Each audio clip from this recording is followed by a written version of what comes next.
Lahat ng mga clubs, mga baseball enthusiasts na magsama-sama kami para maging iisa tayo.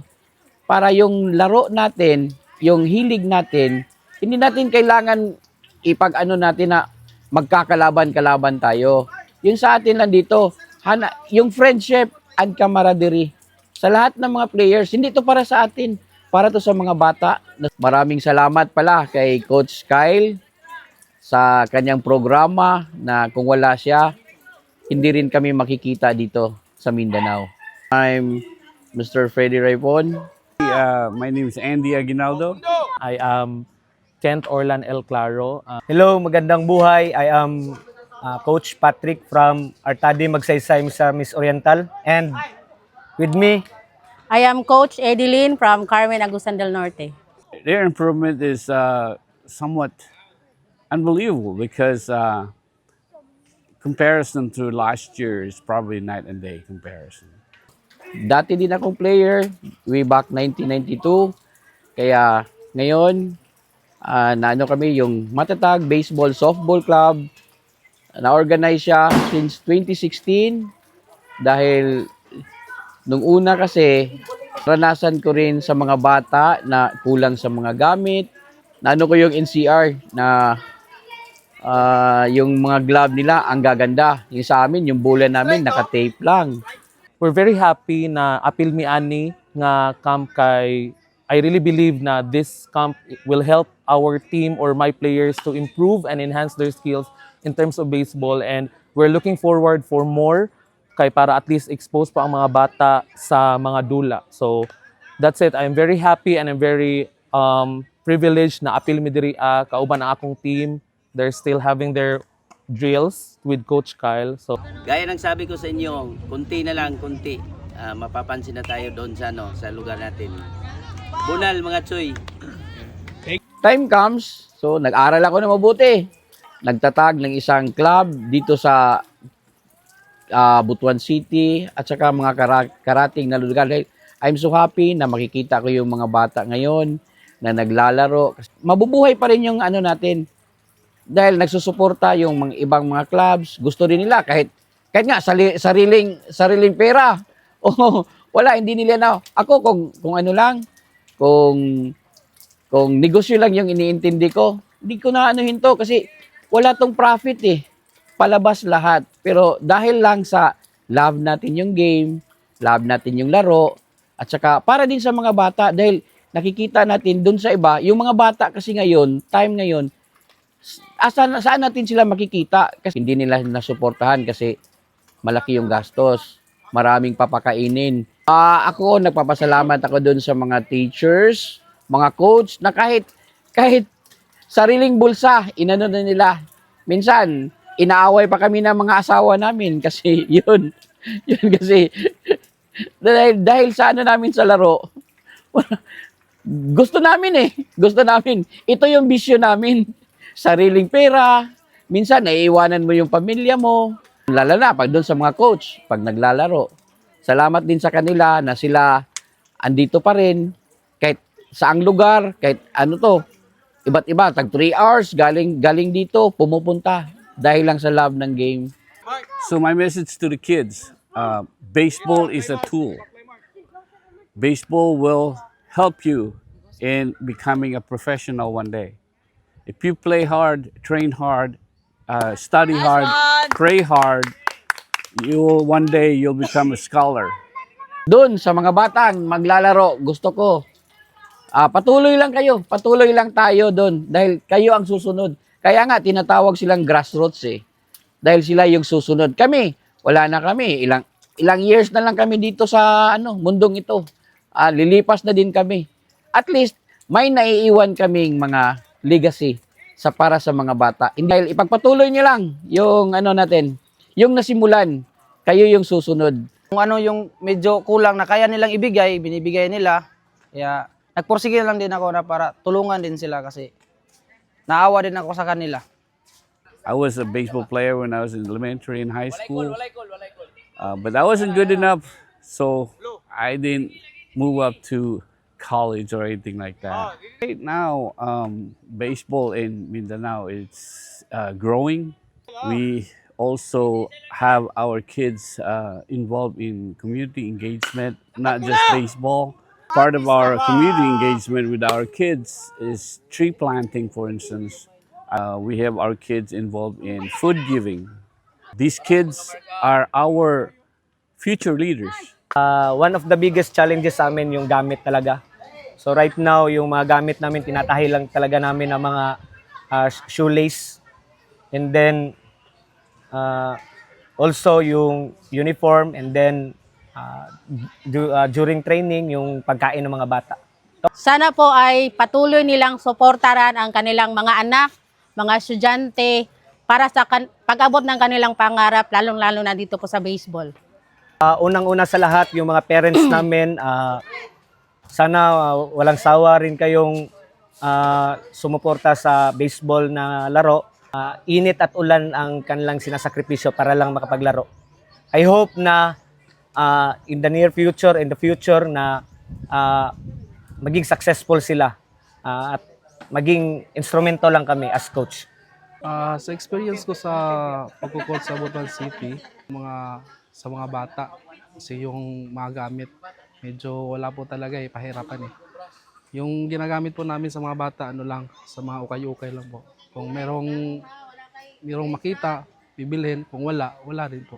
At saka lang, practice lang talaga. Maraming challenges yung pagiging coach. Unang-una, yung sa mga gamit, alam naman natin na magasto yung larong baseball. As coaches, as trainers, it's our duty, it's our obligation to help these kids, teach these kids not just to play ball, but teach these kids to have good characters, bring them up right, so one day we'll have great leaders in our community and in our country. Sa mga lalo na sa mga parents, at saka buti na lang yung asawa ko naiintindihan naman yung passion ko sa pagiging coach.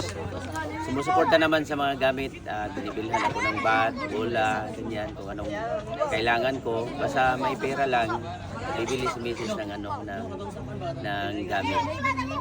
Galingan ninyo kasi lumalaki o lumalawak na po yung baseball sa Pilipinas. Nandito na si yung ambassador natin si Coach Kyle. Tutulungan kayo ng mga taong ito. The status of our baseball team in our school is, I just see na parang it's a game that promotes camaraderie and unity and sportsmanship talaga. Kay daghan kaayo yung mga bata nga pwede ma-meet, like daghan na yung mga schools nga naghimo og baseball team diri as amoa dool. Like we are from Vinapor, then we're part of Mindanao, then daghan may mga teams nga na ma-meet because of this sport. So we are still improving. So right now we are joining the Dreamers Camp na gihil diri sa Rizal National High School sa Barangay Rizal, Buena Vista. And with Coach Kyle, ang una gyud namo i-consider is the financial. Kay kanang, of course, daghan ba yung mga bata, like they're composed of 13 players in a team or more. So isa gyud ana is ang kanang financial, kay we know kaning uban mga bata kay dili gyud kanang kakaya pud ilang mga pamilya, like parents. So lucky na lang gyud ang uban nga agi makakaya like mo support. So but I really believe nga naam gyud solution sa tanang problema. So Mahirap kasi walang gamit na suporta yung local namin doon, and then school namin walang coach. Naawa ko sa mga player ba na pukol lang sa oval, walang nagtuturo sa kanila. Kasi sana balang araw o ngayong taon, kasi simula lang ng taon ngayon, sana mabigyan kami ng suporta. Alam ko naman kasi na taon-taon may budget yung sports natin dito sa Luzon, Visayas, Mindanao. Pero hindi ko alam kung bakit wala nakakaabot sa amin. Wala akong pinapatamaan, depende na lang sa matamaan. Basta sana naman may dumating kahit ngayon regional namin sa susunod na buwan. Mag-start na ng training sa February. March, laro na kami, wala kaming gamit. Number 1, bola. Lahat, halos lahat ginagamit. Personal ng mga bata. Medyo umaangal na yung parents nila, pero walang magawa kasi gusto ng mga bata nila. Sa mga parents, nagpapasalamat ako sa lahat ng binibigay niyong suporta sa mga bata, sa coach. Kahit minsan walang wala, kayo na yung tumutulong. Maraming salamat. At sa mga player naman, magpursige lang kayo, magpatuloy lang kayo sa mga gawain natin. At mararating din natin yung goal natin. Darating din tayo sa mga goal natin at maraming bata na natutulungan. Nagpapasalamat ako sa kanya kasi yung love niya sa baseball hanggang ngayon, simula sa noon hanggang ngayon, hindi pa rin nagbabago. Marami siya natutulungan ng mga bata, kaya maraming salamat talaga. To those players na kanang kabalo or naagyo skill or even wala pa kabalo, I want just you to continue your dreams and passion, kanang magkuan lang gyud mo, magsipag lang gyud kay daghan man gyud naam gyud mga solusyon sa tanan. So kung finances ang problema, mapangitaan nato na siya og kanang pamaagi. So to all the players nga kabalo dira, kabalo modula or naay skills, padayon lang, especially to my players karon. Laban lang gyud ta, we know daghan kay tayong mga struggles pero kanang lagi tanan anay solusyon. So just continue and just work hard and kanang kuan pa, be passionate and dedicated pag gyud kay kami mga coaches, just like me, is maningkamot pud mi sa among makaya para maka-provide sa inyuha and ma-expose pa mo for more kanang just like this tournaments and leagues nga kabalo ko daghan pag yun kay in terms sa ato ang kuan karon sa atong status karon sa Philippines, kuan gyud kanang uprising gyud ang baseball and softball nga dula kay maayo gyud ang performance sa ato ang country to in alabi na sa international nga arena. So kana lang, just push hard and continue dreaming for big nga mga pangandoy. Maraming salamat sa short time pero very important na time ngayon kasi paminsan-minsan lang dumating dito. Malaking opportunity na para sa team namin na makakita sa inyo at mag-share kayo sa amin ng sana hindi malimutan ng mga bata sa mga coach. Salamat sa pag-guide kahit madaling panahon lang. Nagpapasalamat kami kasi meron pa ring opportunity na dumating sa amin. Words are not enough, sir, para magpasalamat sa inyo. But I know God, nakakita si Lord sa inyong mga gipang buhat and si Lord na amo balik sa inyo sa mga blessings nga inyong gipang hatag or gipang share sa amoa. So thank you so much, sir, and God bless us all. Shout out, Take Best, GKL, Artadians, Medina Baseball Club, Bayugan Colcats, at Rizal, Bunbun Cobras. Maraming salamat sa inyo sa laging suporta ninyo sa laro na to. And thank you.